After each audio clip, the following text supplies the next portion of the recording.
Hey everybody, it's Jason Blaha here, and once again it's time for the Q&A, so let's go ahead and get this started. Alright, first question.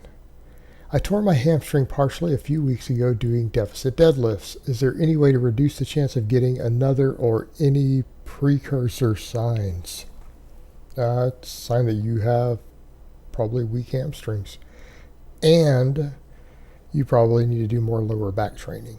So what I would say to someone who's in your situation, you need to do more hamstring work. Usually a torn hamstring on something like a deficit deadlift is indicative of just having weak hamstrings. And I will be the first person to tell people that, they can do minimalist training to build a base. They can absolutely do that. But when it comes to stuff like the hamstrings, if you're going to do something like a deficit deadlift, which works your hamstrings even harder and puts them into a stretch that they wouldn't normally get on a deadlift, it might be at that point that you need to consider doing additional hamstring work. And that's one of the big benefits of a glute ham race, right? I think the GHR will work wonders for you on that. It will help prevent that tremendously. If you do not have access to a GHR, you could consider standing leg curls, right? And you don't necessarily need a machine to do those. People need to remember that you can do that with bands. You can do that with bands on your power rack. You don't necessarily need a machine to do any of that. In fact, that's one of the reasons I'm not a big fan of cables in general. People are like, well, what about cables? Like, why? Anything you could ever use a cable for, you could just use bands. Like, we don't even need the existence of these big clunky cable machines. They serve no purpose that a band can't replicate. Right? And think about that with that stretch reflex you get with a band. That's probably better for preventing tears and stuff like your hamstrings anyways. So you need to train your hamstrings more. And you probably need to train your lower back more. So, glute ham raises, hyperextensions. That's going to be what I would recommend if you've torn a hamstring doing deficit deadlifts. That's what you probably need to do. That will sort you out. And again, that's kind of the problem we run into with some movements. That's the only downside to some minimalist type training, right? You can get massively strong off minimalist training. You get massively big. If you're not careful, though, it can cause more overuse injuries, or, again, injuries that result from certain weak links in some of the support muscles or different muscles in your body. And this is one of the perfect examples, particularly for people who are getting really, really, really strong. This is why sometimes exercise variation and some weak point training helps. But yeah, hamstring tears are actually relatively common. Like that's actually your biggest risk in my experience on a properly executed deadlift. Properly executed deadlifts, the most likely overuse injury you're going to have is going to be a hamstring. So strengthen them. All right, next question.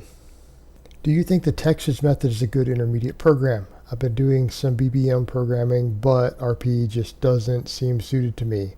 So I'm switching back to rippetoe. Yeah, I think Texas method's fine. I think it's decent. It's a decent template. It's a decent base template. However, for an intermediate lifter running it, I think you need to add a little bit more exercises in. You need more accessory movements. As far as programming your main exercises, the way it's set up, it's fine as a general strength program. But you need to understand that that's what it is. It's a general strength program.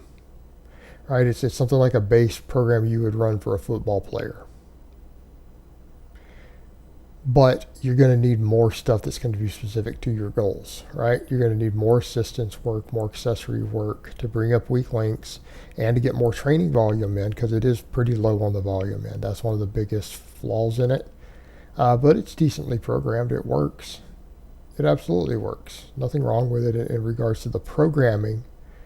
Again, it's just remember that it's kind of your bare bones template. It's your bare bones template.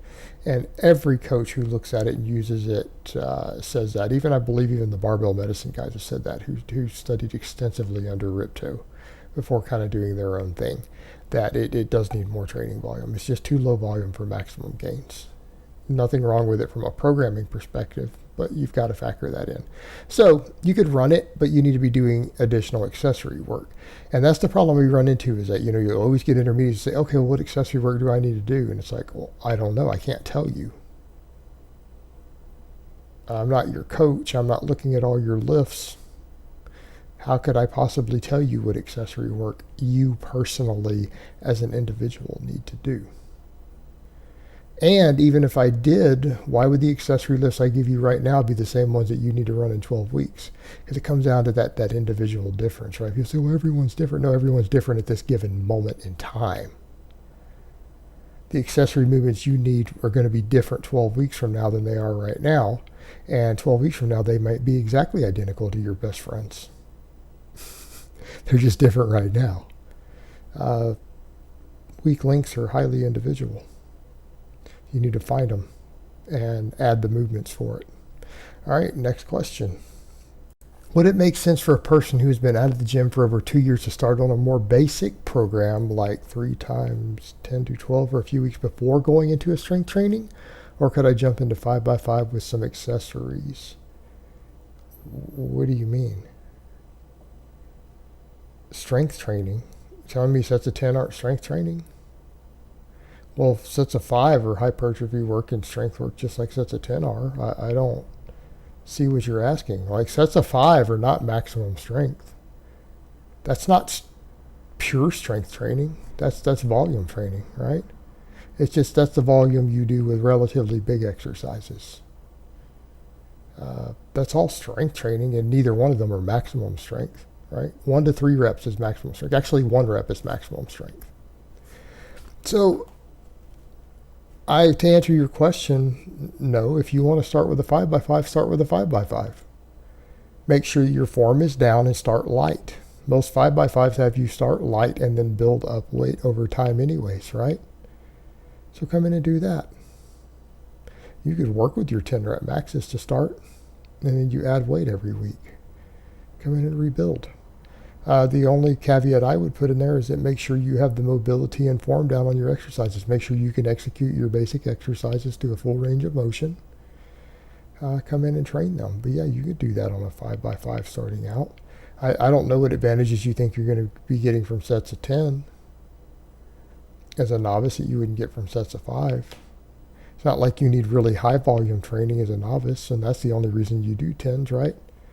Or for smaller exercises. It's fine, do 5x5. It'd be perfectly fine. You run my novice program at 2.0, which is a 3x5. You could do that also. It'd be just fine. Just start with a light enough weight that you won't hurt yourself, and then build up every single workout. But 5x5 is not particularly any more strength training than 3x10 is. It's something to keep in mind. All right, next question. Why is your novice strength standards different from ones on EXRX and starting strength? I.e., you would be intermediate if you weighed 242 in order to achieve the bench and squat standards, not even for reps. I'm confused. Thanks, Jason Blaha Fitness. Oh, because you're confusing my program standards, right? My strength program standards with classifications based upon strength and conditioning. That's not the same thing. And the reason I say that is because I have novice programs, and I think it's perfectly reasonable for healthy young men close to average height, it's giving you some variation, to reach those target numbers within a year, right? Within a year. That doesn't mean that that's how you're classified on a chart. So that's where the confusion is. Those charts are fine. Those charts are all fine. They're all perfectly fine. The one reason I don't like to push novice lifters, though, or people who are early on in their training towards those charts too much outside of a coach using those charts to assess you, is for the simple fact that novices don't seem to grasp that those charts are scaled for height. Like real coaches, all real coaches know that weight classes in sports are really just height classes, right? So people will get this idea that, oh yeah, I'm going to reach the same level as a lifter at the same body weight I'm at now who aren't fat. Yeah, that's not reality. That's not how it works. You're going to go up in weight. Like you can't gain 20 pounds of muscle as a non-obese individual and stay in the same weight. So, again, welcome to the real world. You guys are like, well, I can gain this and still be at the same weight and get to this strength level. I'm like, you do know size equals strength, right? You're going to have to gain a lot of muscle to put 200 pounds on your squat. Like, in case you weren't aware of that, you're going to have to gain an enormous amount of muscle to do that. That's just simple reality. So those weight classes kind of get skewed as a result of that. So I try to just push novices away from that. I try to have them focus on gaining muscle and strength and not worry about those charts. A coach, on the other hand, should be acutely aware of those charts when working with an athlete, because that's who they're for. That's what they're valuable for. But no, those charts are all fine. I'm very familiar with those charts. I use them myself when assessing people. But you as a novice lifter don't need to be looking at those. You need to be hitting the numbers that I put out. That's what you need to do. All right, guys, but that's really all I have to say on that today. I hope it's been informative, and I will talk to you guys next time in part 2.